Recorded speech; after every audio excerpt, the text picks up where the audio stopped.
Hi, good morning. Welcome to The Well. If this is your first time joining us, or if you're just visiting, we're glad you're here. Much of the service has been designed with someone like you in mind. The people you see with a blue name tag would be happy to answer any questions that you may have. We encourage everyone to explore and download our mobile app. To find the app, visit cometothewell.org/app.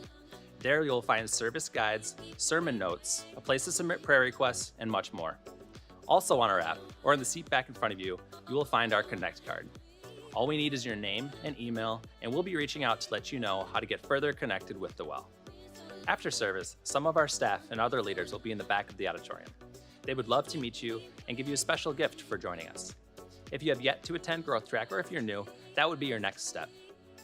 Growth Track is our 2-week class that will help you discover how you can make a difference in the community through our church. Later in the service, our host will let you know when the next opportunity to attend Growth Track will be. Well, we're excited to worship with you this morning, but first, turn to someone around you and say hi.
Well, good morning. My name is Michael Larson, and I'm a volunteer here at The Well. And this morning, I'm actually going to just jump right in because I've got something to read to you that's pretty incredible, something I think that's worthy of a minute of our complete attention today. Something that if we saw it happen or read about it or heard about it from a friend, it would blow our minds and completely change our lives.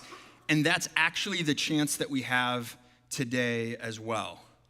I know that's setting high expectations, but it's not for me to come through, but for God to come into our hearts. So I'm going to ask you to stand as I read a passage out of Matthew 8. Before I do, I just know kind of life and the way that we probably arrived here today, and maybe the way your brain is still spinning or you're getting texts from people or whatever. So let's just a couple of seconds before I read, just to prepare your hearts and really hear what God is saying.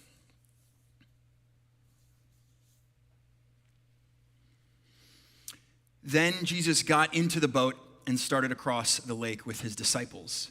Suddenly, a fierce storm struck the lake, with waves breaking into the boat, but Jesus was sleeping. The disciples went and woke him up, shouting, "Lord, save us, we're going to drown." Jesus responded, "Why are you afraid? You have so little faith." Then he got up and rebuked the wind and waves, and suddenly there was a great calm. The disciples were amazed. "Who is this man?" they asked. "Even the winds and waves obey him." You can take a seat. As I was preparing, I had a problem with this message. I think my problem is that passage, this story is so deep that I want to just simplify it. It's so confronting that I want to make it easy. I want to make it real easy because that's the easy way out. Just kind of make it bumper sticker stuff, kind of a boiled down version that says like, "Got storms, get God," or something equally terrible. But the telling of this event, it just doesn't work that way. It's a lot. It's real in our world and more than that. It's valuable for the disciples and more than just them. It shows God's power over nature and so much more than just that. And so I hesitate to tackle what seems kind of easy, realizing it's not, and fearing that we will fall short, that I'll fall short. And yet to not try that is a more grave failure. Poet Oliver Wendell Holmes said this: "I would not give a fig for the simplicity this side of complexity.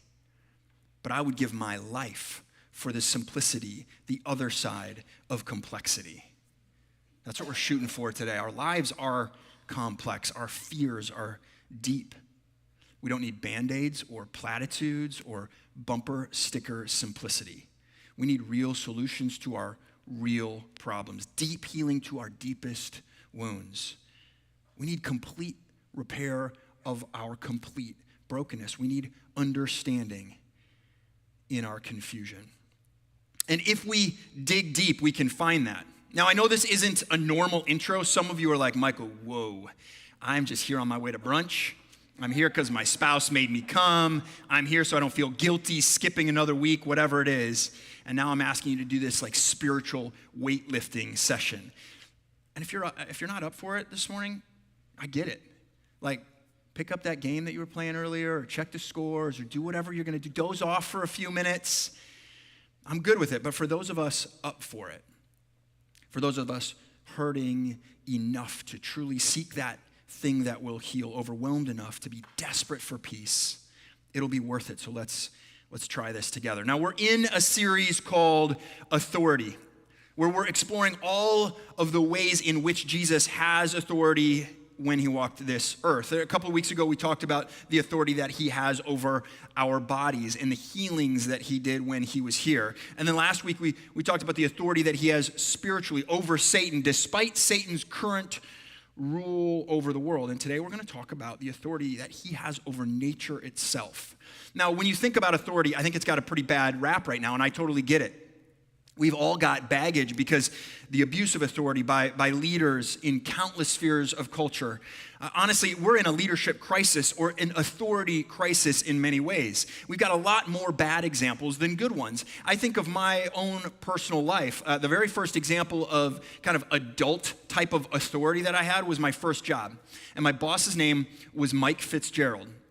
And I remember I was a young sales guy, and I was actually doing fairly well, but I wanted to work a little bit harder and be a little better. And so it was 7:30 in the morning, and I was in the home office at my parents' house, still living at home, and crunching numbers in the Excel document, like where's my next sales going to be from? And the phone rings, and it's Mike Fitzgerald, and I pick up, and I'm just like, oh, hey boss, hey Mike. And he's like, what are you doing? I was like, I'm crunching numbers and seeing where my next sale is going to come from. He's like, what time is it? I was like, it's 7:30 in the morning. You know what time it is. And he was like, Michael, you're still at home, and it's 7:30 in the morning. That's the kiss of death. And I still have no idea what he actually meant, but I got what he was trying to communicate, right? Like, get your butt out and make some sales.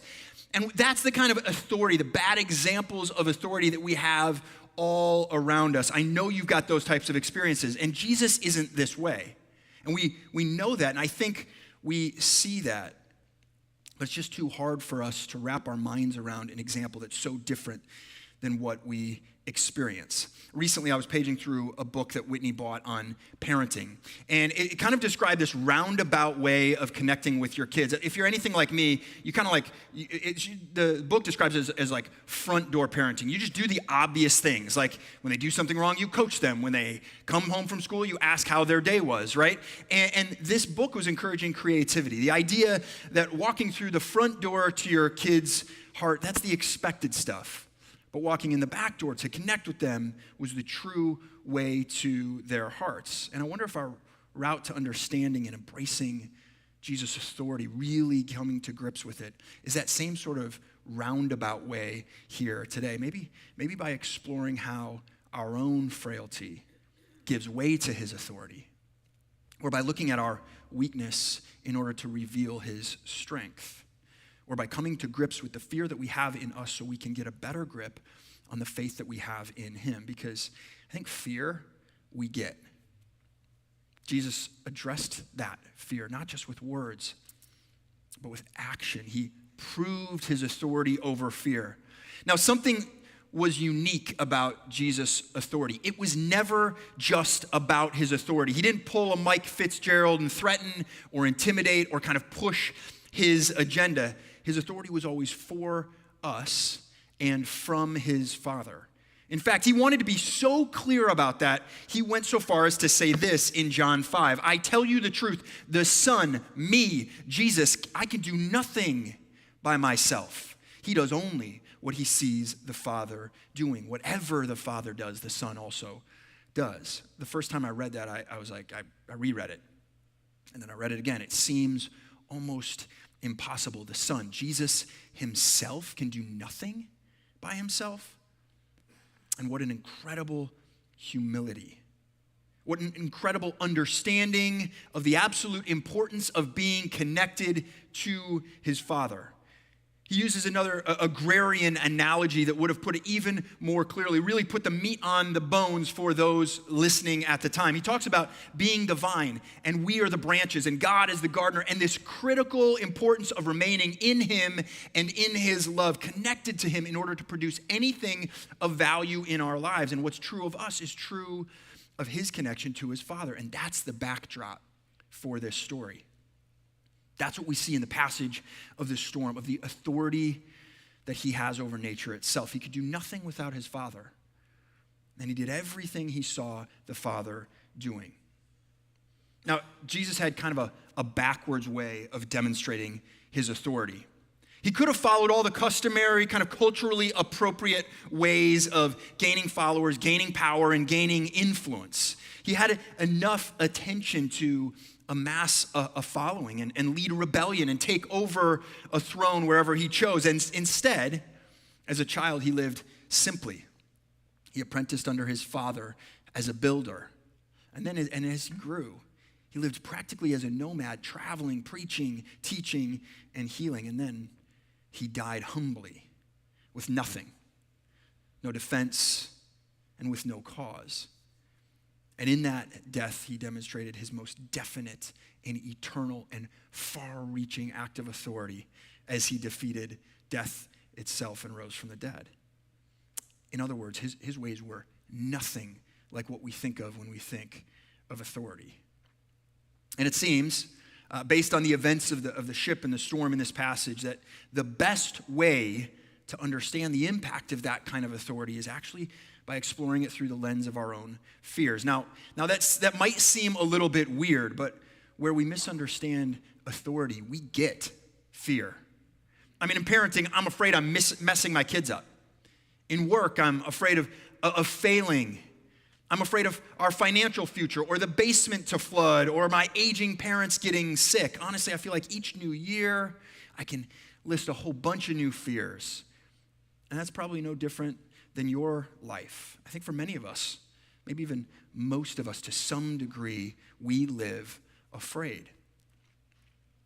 For those of us who grew up in Christianity, there seems to be this simple and straightforward kind of solution, right? A near-side simplicity, one that doesn't need to be wrestled to the ground, and it kind of flows off our tongue with zero effort. What's the opposite of fear? Faith. Simple as that, right? We hear the slogans, faith over fear, or let your faith be bigger than your fear. How about this one? Fear is faith in reverse gear. Still don't know what that means. It's everywhere out there, guys. Go get yourself a bumper sticker. But my point is, when encountering fear, I think our go-to response is to kind of fix that by having faith, whatever that actually means. That'll do the trick.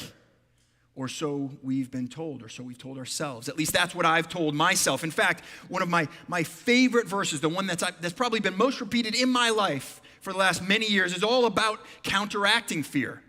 In Philippians 4, it says, "Do not be anxious about anything, but in every situation, by prayer and petition, with thanksgiving, present your requests to God.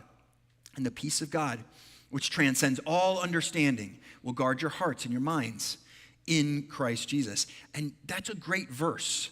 And we know it's true because it's in the Bible. But when I feel overcome at the prospect of losing the heart of my kids, or I'm afraid that I'm not good enough to make that sale, or keep my business, or make that person happy, or make it work with my spouse, or keep my house, or whatever it is that we are afraid of, presenting my requests to God, if I'm honest, it feels like a shadow of what I actually need. And I wonder if that's happening because we're reading it incompletely. We're seeing it as instruction instead of something more than that. We ask, but we actually have forgotten who we're asking. And I think this story of calming the storm can kind of round out this one-sided, cliche, simplistic, unhelpful view of how the authority of God affects our faith and allows us to move past and through that fear. Because in the end, the question the disciples ask, it's a question we should all be asking. It's a question that we were created and designed to ask. Who is this man? So let's go back. Let's set up the scene that leads up to that eternally important question. There's some things that we need to understand. There's some real practical terms in order to picture this very real event. First, the setting. The lake was actually called the Sea of Galilee. It was about 13 miles long and 8 miles wide, and it sat 700 feet below sea level. It was surrounded by 2,000-foot kind of foothill type mountains. So that type of topography makes for this intense, explosive environment for rough weather. So when the cool air would come through the mountains and then collide with the warm air over the lake, this incredible and intense storm erupts. But there's something more than just that physical body of water there, because this narrative, it involves real people in a real place experiencing a very real and very scary event, but it was actually written to a specific audience in time. So in order for us to understand that core of that message, we have to understand that audience. In the first century, in fact, in all of biblical times, the sea, any body of water would have represented more than just a body of water. Actually, in many ways, it's kind of how we think about things today. Like, if you ask me about Egg Harbor, Wisconsin, it's a body of water, but it's so much more than that to us because our family, we've been going for years. So it's a place of memory. It's a place where we sat on the side of Main Street and watched the 4th of July parade go down the street, 90 degrees, and my kids were yay high. It's a place where we grabbed gelato and walked around and let the kids throw stones into the bay and hop from boulder to boulder. It's a body of water, yes, but it's also so much more than that. And that was true of the readers of this passage. The story would have had a lot more meaning of that because the meaning attached to the sea. They would have known that actual Sea of Galilee, but much more than that, because the sea wasn't just the sea. Stretching back as far as the first page of our biblical text, bodies of water indicated much more than just a place for like a nice afternoon sail or a sunset cruise. Bodies of water actually meant chaos. They meant danger. There was this unknowing of the depths, a fear of the unexpected turmoil that could happen at any instant when you were there that would threaten your life. And we see it at the very beginning of Scripture where God breathed into existence with his words order from the chaotic waters. In Genesis, it says, the earth was formless and empty, and darkness covered the deep waters. And the Spirit of God was hovering over the surface of the waters.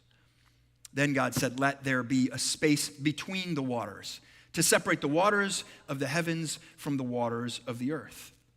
We see it again in Exodus. Then Moses raised his hand over the sea, and the Lord opened up a path through the water with a strong east wind. The wind blew all that night, turning the seabed into dry land. So the people of Israel, escaping from Egypt, walked through the middle of the sea on dry ground with walls of water on each side.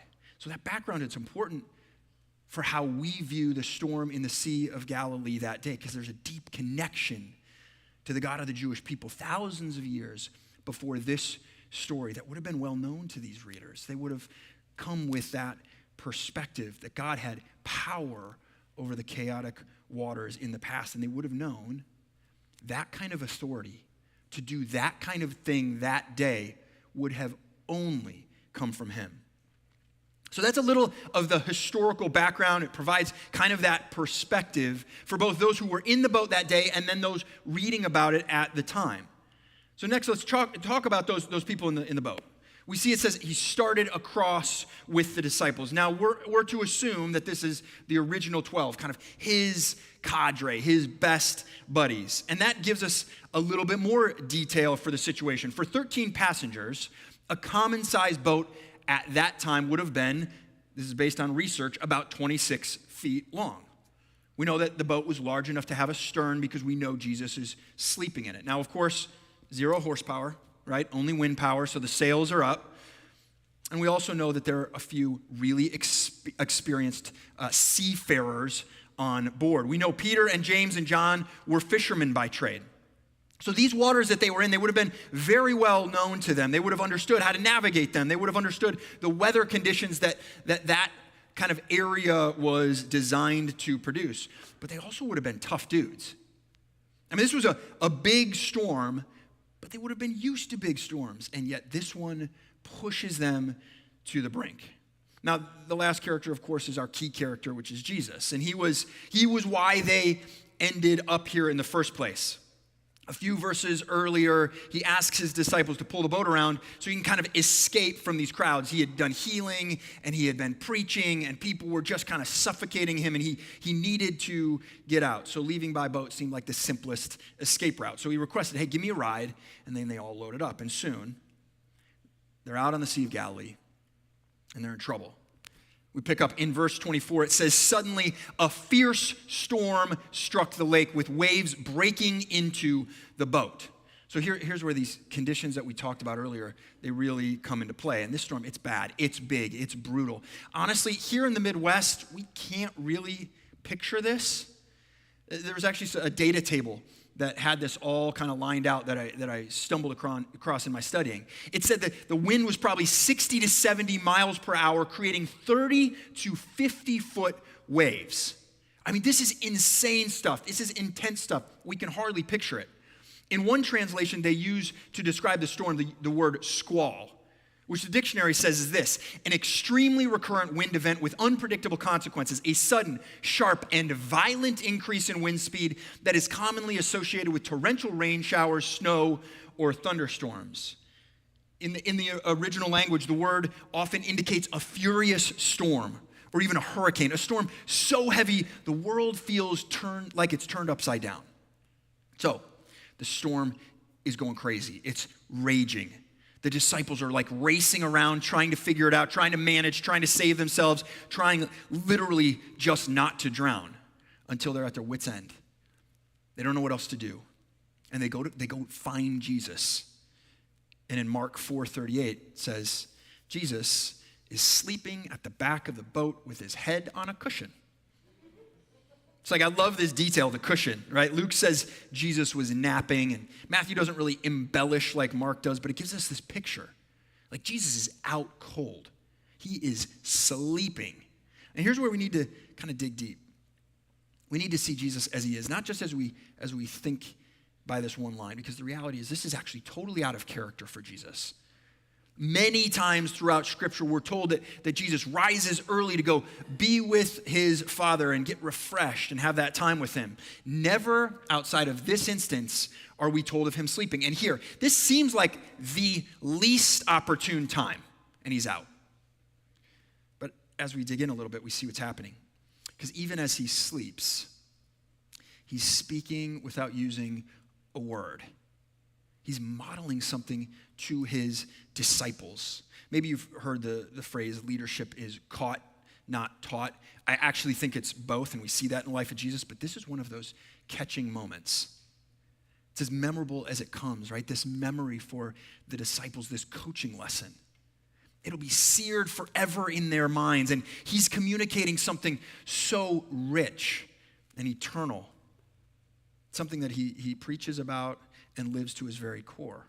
He trusts his Father. That's what's happening here. You think about it. He was experiencing this same monumental storm as all of his buddies. He was in it with them. The same consequences were going to come to him. The same fate awaited him, and yet he slept in complete peace. Not because he didn't care, not because he didn't love them, not because he was ignorant or unaware of what was going on, not just because he was really, really tired, although he probably was really, really tired. But he was able to sleep because he trusted the Father. Jesus lived countless examples of trusting in his Father. In John 15, we see it when he talks about his obedience. When you obey my commandments, you remain in me, in my love, just as I obey my Father's commandments and remain in his love. We see that trust actually until the very end of Jesus' life. This deep belief that his Father had a will that was good for him. Even in the face of incredible pain, he says this as he faces that death on the cross, he says, Father, if you're willing, please take this cup of suffering from me. Yet I want your will to be done, not mine. So he's modeling his faith. As he sleeps, he's modeling his faith. He's also testing his disciples. He's spent a lot of time with these guys. I mean, like I said, these guys are his best buddies. They've seen him preach, do miracles, have power in incredible ways, impact life after life after life. He's been an authority in so many arenas of their life and others. In this moment, he's kind of seeing where they're at, seeing what has grown and developed in them, pushing them to the brink to see what's underneath it all. And their response to him, they freak out. We see it in verse 25. It says, the disciples went and woke him up shouting, Lord, save us, we're going to drown. These guys were, remember, seasoned fishermen. They're used to turbulent waters. They've been here before, and yet they're pushed to the edge. They'd seen all this stuff up close and personal, everything Jesus could do, and they still lost it. Now, I don't know about you, but this gives me a little bit of hope. Because I'll tell you what, I freak out. God has shown up again and again and again in moments where I'm 100% sure that it's him in my life. And sometimes that builds faith in me, but when life gets crazy and waves start crashing, I get real forgetful real quick. And Jesus responds to their freak out. He says, why are you afraid? You have so little faith. What's going on, guys? You've seen me. You know me. I didn't go anywhere. I've done everything for you. I've showed you the way. I've showed you my power. I've talked about the plan for the future. I've taught with you and walked with you. I've lived out the things that should give you complete and utter confidence in me. Have you not wrapped your arms around that? Have you missed it? Where is your faith? I think sometimes when we talk about faith, we talk about it as like a leap of faith, right? Sort of just hold your breath, give it a whirl. But the truth is we all have faith in something without it feeling like a leap. We all live with the understanding, the belief, externally, overtly expressed, that things are just true. We live our lives because of those truths. I mean, gravity is an example of one of those things. And that at the core, that's the definition of faith. John Mark Comer says it super well and succinctly. To have faith in something is simply to live as if it's true. And all Jesus is asking at this point, why aren't you living as if I'm true? You've seen me, my power, my healing, my miracles. Our relationship should dictate your faith, and yet you just haven't decided who I am. So he asks an earnest question, why are you afraid? Why are we afraid? Have we not seen him work? Do we not know him well enough? Have we not been looking? Are we not believing who he is and always has been? We see Jesus, he's stepping so perfectly into the description of God in Psalm 46. It says, God is our refuge and strength, always ready to help in times of trouble. So we will not fear when earthquakes come and the mountains crumble into the sea. Let the oceans roar and foam. Let the mountains tremble as the waters surge. That God was with them in that boat. And that God is with us in our lives. Are we living like that's true? Are we still kind of shouting over the wind? Afraid for our lives? Are we flailing at the seas, trying constantly to save ourselves? To know him like that, to have faith and believe like that, we've just got to stop. Stop trying so hard. Stop our efforts to save ourselves constantly. Stop relying on our expertise or experience. Just stop. In fact, the chaos that's in the first half of Psalm 46, it lands in this line. Be still and know that I am God. And that's what he calls us to in the chaos. Not because our stillness is the solution, but because that stillness makes room for knowing him, makes room for the faith that comes when we see him clearly. Truly, as an absolute authority in our lives. It's this logical response. Our fear decreases as our faith increases in him. He asks the question, right? He reaches into their very soul. He pushes them to see that they can have that faith. He's proven it time and time again, and he's about to prove it again. And then, the moment they're actually waiting for, he stands up and calms the storm. It says, then he got up and rebuked the wind and waves, and suddenly there was a great calm. Rebuke is such an interesting term here. Today's dictionary says it's defined as to express sharp disapproval or criticism because of a behavior. He's like wagging his finger at the waves. A few other times, most prevalently in Luke, they use that term rebuke, but strictly pertaining to the spiritual realm. He calls out demons from people, rebuking them. And yet here he is, physical realm and spiritual realm, both with such authority, the same authority. First, talking to the wind, the invisible. He speaks to it, the invisible. He calms it, quiets it, brings it to complete stillness. And then the waves, right? The powerful, churning, mysterious, chaotic waves. And he calmed them both. Not just to something manageable. It wasn't like, hey, let's just turn this down a little bit. My disciples are freaking out. Let's just kind of make it a little storm. The message says it this way. Then he stood up and told the wind to be silent, the sea to quiet down. Silence. The sea became smooth as glass. In his power, with a word, the change was complete and full. They're panicking. They're in sheer terror, desperation.